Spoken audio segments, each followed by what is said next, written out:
All right, so it has actually happened. Former President Donald J. Trump has been indicted by a New York grand jury. Okay, so we got a lot to get into right now. Obviously, we're just going to start with the basics of like what this case was about, what they're actually making decisions on right now. And then we're going to get to some absolutely glorious coping and seething coming from the right-wing media ecosystem. So here to start us off from the AP, they say Donald Trump indicted, first ex-president to be charged with a crime. Okay, will old Donnie be able to wriggle his way out of this one? Maybe, yet to be seen. Honestly, I think that this is probably the weakest case that Trump has had pending against him. There are multiple other ones that are still up in the air. The one down in Georgia, the one over potentially his tax fraud in New York, the one about the classified documents in Mar-a-Lago. So he's got a couple other ones in the works. This one was honestly the weakest of the bunch. It's the one obviously surrounding Stormy Daniels and McDougal as well. These hush money payments that were made by his lawyer, Michael Cohen, back during the 2016 election, and the allegation centers around whether or not there was some sort of campaign finance violations because they lodged these payments as, basically a legal payment instead of as a payment that would involve the campaign because it would help his campaign by not having this information that he had an affair with a porn star go out publicly. So it's a lot of complicated stuff, but let's get into this article here. They say, a Manhattan grand jury has voted to indict Donald Trump on charges involving payments made during the 2016 presidential campaign to silence claims of an extramarital sexual encounter, his lawyer said on Thursday. You could just say they had sex. I mean, you don't have to say like all of this extra stuff, but producing the first criminal case against a former U.S. president and a jolt to Trump's bid to retake the White House. So yes, this is the first time that a former U.S. president has been charged in this type of way, but at the same time, it's like, should we really, not be charging all of these other former presidents? I mean, Obama, 90% of his drone strikes during that 5-month period were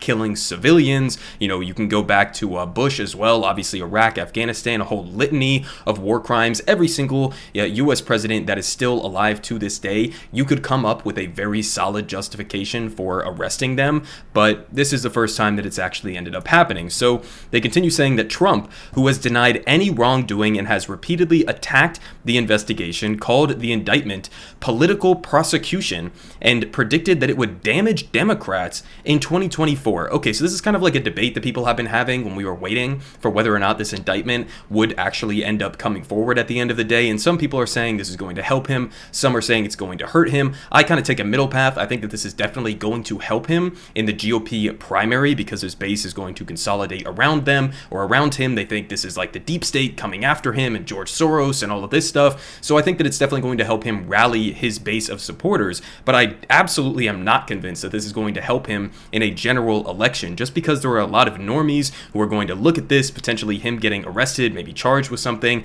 and they're just going to be turned off by it, right? A lot of people don't really like that shit. So I think that it'll help him in the primary, hurt him in the general election, but he seems to think that it's actually going to help him even in a general election. But they continue saying that the indictment is an extraordinary development after years of investigations into his business, political, and personal dealings. It is likely to galvanize critics who say that Trump lied and cheated his way to the top, and embolden supporters who feel that the Republican is being unfairly targeted by a Democratic prosecutor. In his statement, his lawyers, Susan Neckels and Joseph Tacopina, said he did not commit any crime. We will vigorously fight this political prosecution in court. And the district attorney's investigation centered on money paid to porn actor Stormy Daniels and former Playboy model Karen McDougal, whom he feared would go public with claims that they had extramarital sexual encounters with him. And Trump was expected to surrender to authorities next week, though the details were still being worked out, according to a person familiar with the matter who is not authorized to discuss that matter under seal. Okay, so I mean, listen, again, on the very basics of this, I do think that you could make the case that he did violate some sort of campaign finance laws or his, business accounting and stuff like that in regards to actually making these payments and then trying to cover it up. It seems like basically this centers around whether or not this payment was made to benefit his campaign or it was made to benefit him personally, right? And not cause some sort of disruption to his public image as a, public personality or his marriage with Melania or something like that. That's what this seems to be like sort of hinging verging on. So honestly, it could go one way or another. If I was going to guess right now, I don't think Donald Trump is actually going to end up like in prison behind bars or anything like that. There is a high degree of likelihood that he might not even go to trial, although they are saying that they do want to actually fight this out to the end. So maybe they will, but they could also try to work out some sort of a deal in exchange for, his basically complying with some of the things that they want to do. But a lot of this is still up in the air. It's not going to be something that happens immediately. This is going to be a drawn out process. So we're going to have ample opportunity to continue talking about this in the immediate foreseeable future. But now I want to get to the interesting stuff, okay? Because this is the basically the response that Donald Trump put out. He has this long one here that's 2 pages long, and then he has another one where he was just screaming into the void on Truth Social. And then we're going to get to a couple Fox News reactions and some other politicians and pundits as well. So here to start us off, Donald Trump, the man himself, he says, "This is a political persecution and election interference at the highest level in history.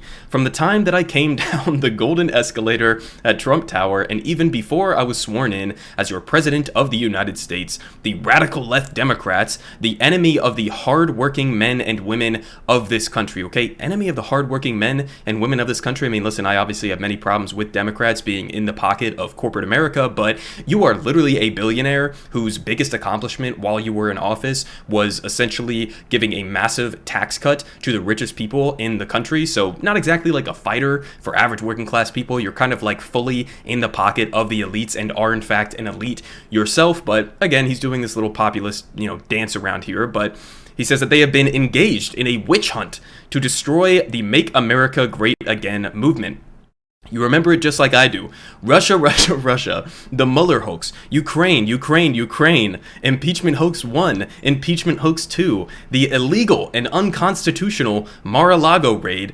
And now this. Okay, the end part here is just kind of funny because, listen, I do think that many liberals hyped up the Russiagate stuff and all of that, but like the unconstitutional Mar-a-Lago raid, they were literally begging you. They were asking you for months to give over the rest of the classified documents that you had at Mar-a-Lago, and you just refused to do it. Like, we've seen, the classified documents found at Biden's place, at Pence's place, and they just, like, without any trouble, the second that they found out that they had them there, handed them over to the feds, and they didn't end up getting raided in the same way that Donald Trump did. You could have just given them back the classified documents. You kind of like chose the path that led to that raid. But anyway, he continues, saying that the Democrats have lied, cheated, and stolen in their obsession with trying to get Trump. Not sure who you're quoting there, but now they've done the unthinkable, indicting a completely innocent person in an act of blatant election interference. Okay, completely innocent person, really? I mean, Donald Trump has probably committed 590 crimes, most of which he will never be prosecuted for. But listen, man, you're like a New York con man, okay? You definitely committed a litany of crimes. This one, again, is probably the weakest of any of the charges of things that you could go after Trump for. But the idea that you're like this perfect innocent soul is just like kind of laughable at face value. But he says, never before in our nation's history has this been done. The Democrats have cheated countless times over the decades, including spying on my campaign, but weaponizing our justice system to punish a political opponent who just so happens to be a president of the United States and by far the leading Republican candidate for president, has never happened before, ever. Okay, again, yeah, it has never happened before. Maybe you just shouldn't commit crimes, but also, I do think that, again, you could come up with a justification to charge Hillary Clinton, Obama, Bush, Bill Clinton as well, Biden. You could charge any of them, and I would be perfectly fine with, some DA in this country or the federal government moving forward with actual accountability for any of these politicians, okay? I don't care if it's a Republican,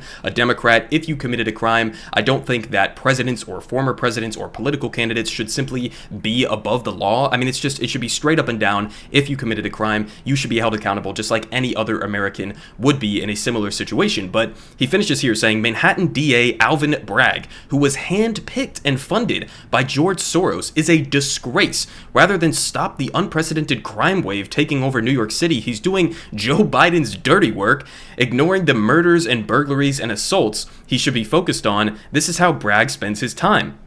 He says, I believe this witch hunt will backfire massively on Joe Biden. The American people realize exactly what the radical left Democrats are doing here. Everyone can see it. So our movement and our party, united and strong, will first defeat Alvin Bragg, and then we will defeat Joe Biden, and we are going to throw every last one of these crooked Democrats out of office so we can make America great again. Okay, so just to touch on one thing up here, the George Soros aspect of it. I mean, yes, George Soros backed put money into a fund essentially that was backing Democratic district attorneys all across the country, one of whom did happen to be Alvin Bragg. But what are you saying here? Okay, is it just George Soros that you have a problem with him funding elections, but not any of the other, rich billionaires who pour money into our elections here in the United States? I mean, if you actually cared about George Soros's supposed undue influence over U.S. politics, then just get money out of politics, right? That's something we could actually do, but it's something that Republicans, especially ones like Donald Trump, would absolutely never consider in a million years, okay? But that would be the actual solution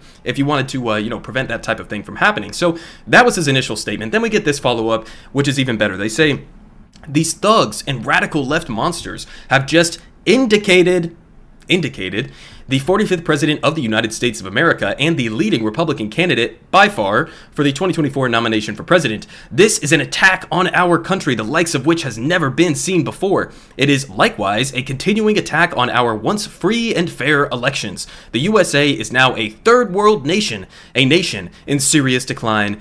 So sad, folks, so sad. They're coming after your boy, old Donnie Trump. Okay, so now we get to this, okay, because this is an even better response, right? So we had Donald Trump, he's freaking out, he's coping, he's seething, all of that good stuff. Now we get to one of his sons, okay? So Donald Trump Jr.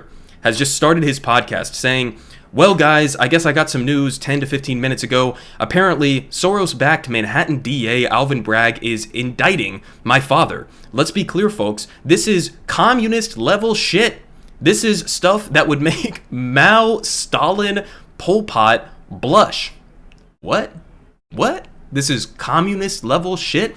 I mean, this is just, they just use that word whenever it's something that they happen to disagree with, they don't like. I mean, Joe Biden's a capitalist. The entirety of our political, body within Congress and the House, the Senate, they're all capitalists, right? At the best, you have somebody like Bernie Sanders who's like, a democratic socialist or something like that. But no, this is communist level shit, because your daddy might be held accountable for one of his very many, long list of crimes that he has committed throughout his career. That's communist level shit, whatever that means, I guess. So that was the response from Trump Jr. there.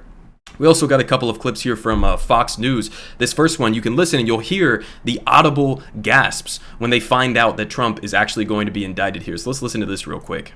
Here, we have just gotten word former President Donald Trump has been indicted in New York. Trump was under investigation by the DA's office for his... Okay, audible gasps. They are obviously, not having a good time over there on Fox News. We have another one here with Greg Gutfeld, the comedian, I guess, over on Fox News, who is basically saying it's actually based and cool to be arrested and get your mugshot taken. So let's watch this one. He is an OG.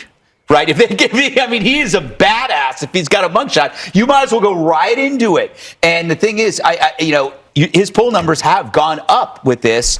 I just think this is going to make sure he is going to be on the ticket. He is okay. So for any other, criminal, whether it's, somebody who gets, arrested with a gram of weed on them or arrested for some other petty shit, Fox News will throw up their mugshots and say, look at these rabid criminals who are taking over the country. With Donald Trump, though, it's actually just cool, right? It's just like, oh, it's so radical to have a mugshot of yourself, I guess. But, listen, at the end of the day, Trump is definitely going to lean into this. He's already sending out fundraising emails to try to raise money off of this prosecution. And so that's what he's going to do. He may take a mugshot. He may lean into that and actually try to use that to his advantage. So that's definitely a possibility there. We also had this interesting aspect of it with his main competitor for 2024, presumably at least, even though he hasn't actually announced for the election. Now, Ron DeSantis has been caught up, over the last couple of weeks as this news has been coming out about the potential indictment, and people are saying, oh, he's been slow to respond. So he decided to come out and very quickly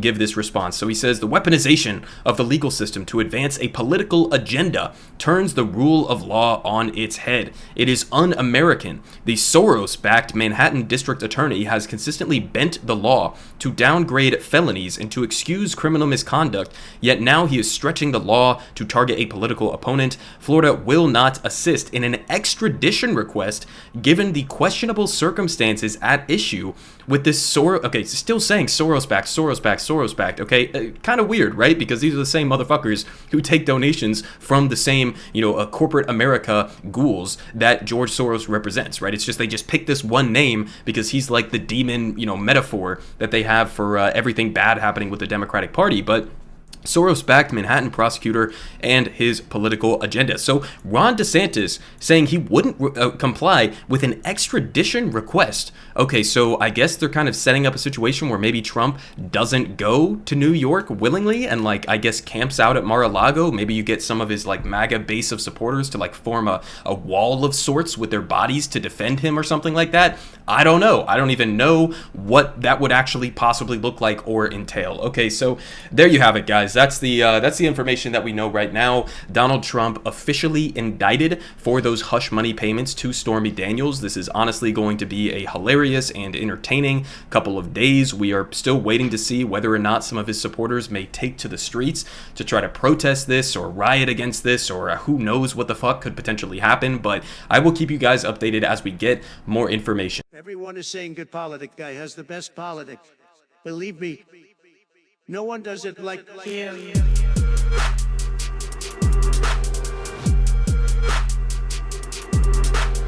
Believe me, everyone is saying